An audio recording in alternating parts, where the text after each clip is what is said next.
प्यारे विद्यार्थियों, आप सभी को मेरा नमस्कार। मैं डॉक्टर नेमीचंद कुमावत, सहायक आचार्य हिंदी विषय, राजकीय महाविद्यालय की आपकी इस बीए प्रथम वर्ष विषय हिंदी साहित्य के द्वितीय प्रश्न पत्र की आज की इस ऑनलाइन कक्षा में मैं आप सभी का हार्दिक अभिनंदन और स्वागत करता हूँ। प्यारे विद्यार्थियों, मैं बार बार हर ऑनलाइन कक्षा में मैं आपके पाठ्यक्रम और प्रश्न पत्रों की अंक योजना को लेकर के काफ़ी चर्चाएं करता आ रहा हूं। अब आपका पाठ्यक्रम और आपकी मुख्य परीक्षा की जो अंक योजना है वो अब आपको याद हो गई होगी। हमने आपका जो पाठ्यक्रम है इस द्वितीय प्रश्न पत्र का 100 अंकों का पाठ्यक्रम, जिसमें 40 अंक जो है हिंदी भाषा के उद्भव और विकास से संबंधित यानी और अवधी, ब्रज और राजस्थानी भाषा के उद्भव विकास से संबंधित यानी भाषा विज्ञान से संबंधित 40 अंकों का पाठ्यक्रम है, जिसको हमने पिछली ऑनलाइन कक्षाओं में विस्तार से पढ़ लिया है। सभी इस विषय वस्तु का अध्ययन हमने एक मॉडल आंसर के रूप में किया। मैंने सभी के PDF नोट्स बनाकर आपके व्हाट्सएप ग्रुप पे भी शेयर किए हैं। साथ ही जो 100 अंकों में से 40 अंक तो भाषा विज्ञान पर निर्धारित है, शेष 60 अंक 60 यानी 20-20 अंकों के 3 प्रश्न आपकी मुख्य परीक्षा में और आने वाले हैं, और वो है हिंदी साहित्य के संक्षिप्त इतिहास से संबंधित। यानी आपका ये द्वितीय प्रश्न पत्र 100 अंकों का होगा और इसमें कुल 5 प्रश्न 20-20 अंकों के आएंगे। यानी कहने का तात्पर्य है हर प्रश्न अथवा में होगा, 5 ही प्रश्न हैं, 5 अथवा में होंगे तो कुल 10 प्रश्न होंगे।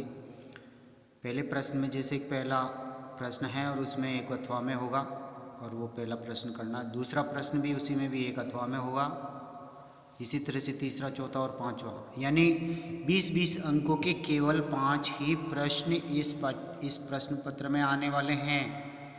यानी बहुविकल्पीय जो है विषय वाले जो प्रश्न आते हैं, बहुविकल्पीय, लघुत्रात्मक, अति लघुत्रात्मक, इस तरह के प्रश्नों की योजना इसमें नहीं है। जिस तरह से आपने 11th और 12th के पाठ्यक्रम में लघुत्रात्मक, अति लघुत्रात्मक प्रश्नों को उत्तर दिए थे या वहाँ के पाठ्यक्रम में नियत था, यहाँ केवल इस BA प्रथम वर्ष में हिंदी साहित्य के इस द्वितीय प्रश्न पत्र में केवल 5 ही अंक आने, 5 ही प्रश्नों आएंगे 20-20 अंकों का, और उन्हीं का आपको उत्तर देना है। और जो मैं अब तक का जो पाठ्यक्रम मैंने आपको पढ़ा है इस द्वितीय प्रश्न पत्र का, वो सभी मॉडल आंसर के रूप में पढ़ा है और सभी के नोट्स बना करके PDF के रूप में तैयार करके आपके व्हाट्सएप ग्रुप में मैंने शेयर किए हैं। जैसे हमने हिंदी साहित्य के इतिहास में आदिकाल को आरंभ किया था पिछली ऑनलाइन कक्षाओं में, जिसमें मैंने आदिकाल की विविध परिस्थितियाँ, हिंदी साहित्य के इतिहास का काल विभाजन, आदिकाल का नामकरण जो विवादास्पद रहा उस पर एक समीक्षात्मक अध्ययन, और आदिकाल की काव्य धाराएँ, साथ ही आदिकाल की विविध काव्यगत प्रवृत्तियाँ, इन पर हमने इन विषय वस्तु पर हमने बात की और प्राय सभी के मैंने मॉडल आंसर तैयार करके आपको पढ़ाया है। और अभी हम पढ़ रहे हैं भक्ति काल, हिंदी साहित्य के इतिहास का दूसरा कालखंड, जिसमें हमने भक्ति काल की विविध परिस्थितियाँ, भक्ति काल की जो 4 काव्य धाराएँ हैं, निर्गुण, ज्ञानाश्रय, संत काव्य धारा, इनकी प्रवृत्तियाँ हमने पढ़ ली, और कबीर इनके प्रतिनिधि कवि इस काव्य धारा के। दूसरी काव्य धारा निर्गुण, प्रेमाश्रय, सूफी काव्य धारा, जिसके प्रमुख प्रतिनिधि कवि मलिक मोहम्मद जायसी, और इस काव्य धारा की प्रमुख प्रवृत्तियों का, विशेषताओं का अध्ययन हमने कर लिया है मॉडल आंसर के रूप में। साथ ही नेक्स्ट हैं सगुण कृष्ण भक्ति काव्य धारा, जिसके प्रतिनिधि कवि सूरदास जी हैं, ब्रजभाषा उनके काव्य की हैं, और उनका भी हमने विस्तार से अध्ययन, उनकी काव्यगत, कृष्ण भक्ति काव्य की काव्यगत विशेषताओं का अध्ययन हमने पिछली ऑनलाइन कक्षा में कर लिया है। साथ ही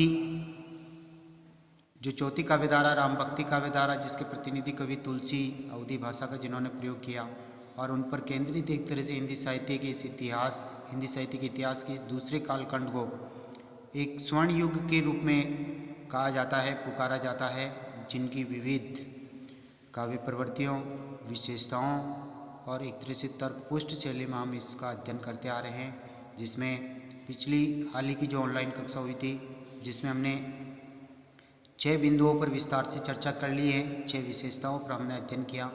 आज हम 7वीं काव्यगत विशेषता हम ले रहे हैं, समन्वय की विराट चेष्टा। भक्ति काल के प्राय सभी कवि सामाजिक कल्याण की भावना से ओतप्रोत थे। वह आत्महित और लोकहित का भक्ति काल के प्राय जो सभी कवि हैं वो लोक कल्याण की भावना से ओतप्रोत थे, इसलिए जितनी भी विरोधी प्रतीत होने वाली जो परिस्थितियाँ थी, जो प्रवृत्तियाँ थी, उन सभी में इन कवियों ने समन्वय करने का प्रयास किया है। ये सभी आत्महित और लोकहित दोनों का पूरा ध्यान रखते थे। स्वयं का कल्याण और जगत का कल्याण, इन दोनों बातों का समन्वय इनके काव्य में मौजूद है। उस समय मुगल शासकों से पीड़ित भारतीय हिंदू जनता में निराशा की भावना बढ़ रही थी। जनता को भक्ति भावना की ओर मोड़कर भक्त कवियों ने हर तरह के समाज के विरोधी तत्वों में समन्वय करने की विराट चेष्टा की है। निर्गुण सगुण, ज्ञान और भक्ति, ब्राह्मण शूद्र, भाषा और विभाषा आदि में सुंदर समन्वय किया गया है। तुलसी इस क्षेत्र में अग्रणी कवि रहे हैं। इस दृष्टि से भक्ति साहित्य अपने आप में बेजोड़ है। अगली 9वीं काव्य प्रवृत्ति स्वर्ण युग कहने की 9वीं विशेषता है भक्ति और काव्य में समन्वय। यानी भक्ति अलग चीज़ है और काव्य अलग चीज़ है, लेकिन इन दोनों का प्रयोग इन संत कवियों ने किया, इसलिए भक्ति और काव्य में भी समन्वय हो गया। भक्ति काल के सभी कवि भक्त पहले थे और कवि बाद में हुए। सभी कवियों ने सदा भक्ति भावना का ही प्रचार प्रसार किया। कबीर निर्गुणोपासक तो थे ही, साथ ही जायसी प्रेम को भक्ति का आधार मानते थे। सूर ने सख्य भाव की भक्ति की और तुलसीदास जी ने दास्य भक्ति भावना का श्रेष्ठ रूप प्रस्तुत किया है। मीरा ने माधुर्य और कांता भाव की भक्ति व्यक्त की है। अतः प्राय सभी भक्त कवियों ने अपनी भक्ति भावना के प्रचार का माध्यम काव्य को ही बनाया है। उत्कृष्ट काव्य रचना करके इन्होंने जनता को सत्य मार्ग पर चलने की प्रेरणा दी। अतः भक्ति के साथ साथ काव्य तत्व में भी समन्वय हो गया है। भक्ति का माध्यम इन्होंने काव्य को बनाया, कविताओं को बनाया, कविताओं के माध्यम से इन्होंने भक्ति का प्रचार प्रसार किया। 9वीं काव्यगत प्रवृत्ति की ओर हम आगे बढ़ते हैं। 9वीं यानी स्वर्ण युग कहने का 9वां कारण है लोक रंजन और लोक रक्षण में समन्वय। तुलसीदास जी और कबीरदास जी के काव्य में लोक रक्षण की प्रधानता, लोक रक्षण या लोक का कल्याण, भारतीय सभ्यता संस्कृति का रक्षण। तो सूरदास जी के काव्य में लोक रंजन की प्रमुखता। लोक रंजन यानी लोक यानी संसार के लोगों का प्रेम से मनोरंजन करना, प्रेम से उन्हें सींचना। तो कृष्ण भक्ति के माध्यम से सूरदास जी ने पूरे संसार को सींचा और तुलसीदास जी ने मर्यादा पुरुषोत्तम राम के रूप में संसार का कल्याण करने का प्रयास किया। कबीर और जायसी के काव्य में हिंदू मुस्लिम एकता के प्रयासों की भरमार है। तुलसी काव्य में हिंदू धर्म, दर्शन और संस्कृति का प्रचुरता से वर्णन हुआ है। तुलसी के राम शील, शक्ति और सौंदर्य के समन्वित रूप हैं। तुलसी और सूरदास जी ने क्रमशः यानी तुलसीदास जी ने लोक रक्षण और सूरदास जी ने लोक रंजन को अपने काव्य का प्रमुख आधार बनाया। यानी काव्य में स्थान देकर के लोक रक्षण और लोक रंजन की प्रवृत्तियों को उजागर किया, इनके ऊपर विशेष बल दिया। कबीर अपने युग के एक महान क्रांतिकारी संत थे, जिन्होंने समाज को एक नई दिशा और मार्ग दिखाया। अतः समस्त भक्त कवियों ने एक नए युग का सूत्रपात किया और एक नए समाज का उन्होंने सृजन किया। तो उसमें लोक रक्षण और लोक रंजन, इन दोनों प्रवृत्तियों में समन्वय करते हुए एक नवीन समाज के आदर्श को, नवीन मूल्यों की स्थापना करते हुए स्थापित किया। अगली 10वीं काव्य प्रवृत्ति की ओर हम आगे बढ़ते हैं। 10वीं काव्य प्रवृत्ति है भारतीय संस्कृति का पोषक काव्य, यानी ये जो हिंदी साहित्य के इस दूसरे कालखंड को, भक्ति काल को जो स्वर्ण युग कहते हैं, उसका एक प्रमुख कारण है ये भारतीय संस्कृति का परिपोषण करता है, भारतीय जीवन मूल्यों को महत्व देता है, लोक कल्याणकारी तत्वों को ये महत्व देता है, समन्वयकारी तत्वों को ये महत्व देता है।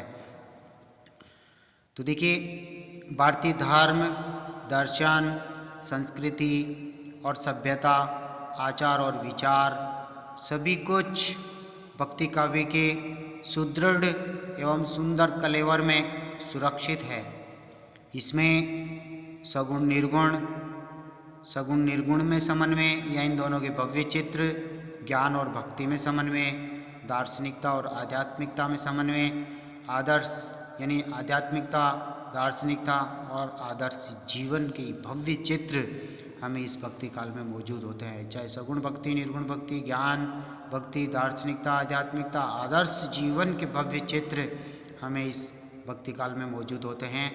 आचार्य तुलसी जी के रामचरितमानस का उत्तरी भारत में वही स्थान है जो यूरोप में बाइबिल का है। कितना ज़बरदस्त रामचरितमानस भारतीय समाज, हिंदू समाज पे छाया हुआ है। यानी यूरोप में जिस तरह से बाइबिल एक धार्मिक ग्रंथ है, उसी तरह से तुलसी जी का रामचरितमानस हिंदुओं के घरों की एक धार्मिक पुस्तक बन गई है। आधुनिक भारतीय धर्म और संस्कृति तुलसी द्वारा निर्मित हैं। भारत के संदर्भ में कहा जाता है कि यहाँ के किसान भी दूसरे देशों के नेताओं से अधिक सुसंस्कृत हैं। यहाँ के किसान भी दूसरे देशों के नेताओं से अधिक सुसंस्कृत हैं। ये भारतीय लोगों की खास विशेषता है। इसका समूचा श्रेय आचार्य तुलसी जी को दिया जाता है। डॉक्टर श्याम सुंदर दास जी के शब्दों में हिंदी की चरम उन्नति का काल भक्ति काल है। इसमें साहित्य के साथ ही हमारे जातीय लक्षणों का सामंजस्य हो जाता है। अतः भक्तिकालीन साहित्य हमारी संस्कृति और परंपराओं का रक्षक है। यानी भक्ति काल का समग्र साहित्य भारतीय संस्कृति का पोषक तत्व है। भारतीय संस्कृति के खिलाफ जाकर के इन सभी संत कवियों ने एक भी बात नहीं की। केवल इस भारतीय संस्कृति को पोषित करते हुए, इसे सुदृढ़ आधार और मजबूत आधार देते हुए उन्होंने अपनी भक्ति भावना का प्रचार प्रसार अपनी क्षेत्रीय बोलियों को अपनाते हुए किया। काव्य को आधार और माध्यम बनाते हुए, संगीत तत्व का समन्वय करते हुए उन्होंने अपनी भक्ति भावना का प्रचार प्रसार किया। अब हम चलते हैं 11वीं विशेषता। हिंदी साहित्य के इस भक्ति काल को स्वर्ण युग कहने की 11वीं विशेषता आपके सामने है। देखिए, विविध आदर्शों की स्थापना। भक्ति काल में अनेक आदर्शों की स्थापनाएं हुई हैं। आचार्य तुलसीदास जी ने जो रामचरितमानस लिखा था, उनमें विविध प्रकार के आदर्श देखने को मिलते हैं। राम काव्य में अनेक आदर्शों की स्थापना तुलसी जी ने अपने कर कमलों से की।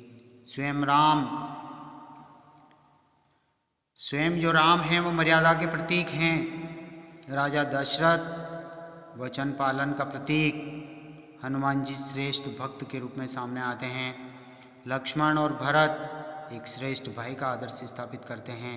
सुग्रीव एक मित्र का आदर्श स्थापित करते हैं। सीता ने एक आदर्श पत्नी का रूप स्थापित किया, आदर्श स्थापित किया। चित्रकूट सभा में भारतीय धर्म और संस्कृति के अनेक आदर्श सामने आते हैं। कृष्ण काव्य में अनेक आदर्शों का निरूपण हुआ है। संत कवि समाज सुधारक थे, अतः उनका स्वयं का जीवन आदर्शों से परिपूर्ण था। इस तरह आदर्शों की स्थापना की दृष्टि से भक्ति काल अनुपम तथा स्वर्ण युग हैं। तो प्यारे विद्यार्थियों, आज की इस ऑनलाइन कक्षा को हम यहीं समाप्त करेंगे। अगली जो ऑनलाइन कक्षा होगी उसमें हम 12वीं स्वर्ण युग कहने की 12वीं विशेषता प्रकृति चित्रण की रम्यता से हम उसे आरंभ करेंगे। मैं आप सभी से बार बार आग्रह करता हूँ कि आप कॉलेज के इस यूट्यूब चैनल को जैसे आप ओपन करते हैं तो जो प्ले लिस्टें बनी हुई है कक्षावार और विषयवार, जहाँ से आप आसानी से अपना ऑनलाइन अध्ययन कर सकते हैं। तो आप इन वीडियोज़ को भी यदि पहली बार देख रहे हैं तो वीडियोज़ को लाइक करें और कॉलेज के इस यूट्यूब चैनल को आप सब्सक्राइब करें, क्योंकि सब्सक्राइब करने पर ही आपकी महाविद्यालय में ऑनलाइन उपस्थिति सुनिश्चित हो सकेगी। तो प्यारे विद्यार्थियों, आप सभी को बहुत बहुत धन्यवाद। जय हिंद, जय भारत। अगली जो ऑनलाइन कक्षा होगी वो इस 12वीं विशेषता से हम आरंभ करेंगे, प्रकृति चित्रण की रम्यता से। तब तक के लिए आपको सभी को धन्यवाद। जय हिंद।